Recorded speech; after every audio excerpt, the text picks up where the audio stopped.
Hi guys!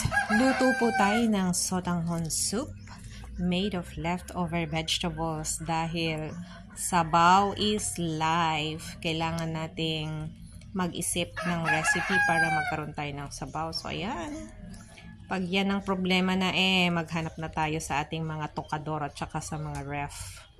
Yan. Meron din po akong leftover na sotanghon noodles. So ayan na po, gisa-gisa na po tayo. Bawang sibuyas lang yan. Ayan, lagyan natin ng hipon dahil perfect ito para sa sotanghon soup. Ayan guys, gisa-gisa, mabango na yan. Sobrang bango ng hipon talaga no, pag nagisa. Tapos, lagyan na natin siya ng hot water para mas mabilis ang pagluluto guys.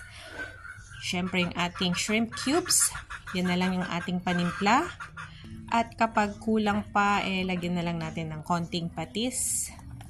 Yan yung ating leftover na carrots. Dahil naglumpiang gulay ako guys, so may mga leftover ako. Yan na yung ating sotanghon noodles at yung ating cabbage at celery. Ayan, o diba? At yan, dagdag tayo ng konting ground black pepper, pampalasa guys. So ayan na guys, in less than 20 minutes, meron na tayong sotanghon soup. At dahil Pinoy tayo, pwede na rin itong iulam. Thank you for watching!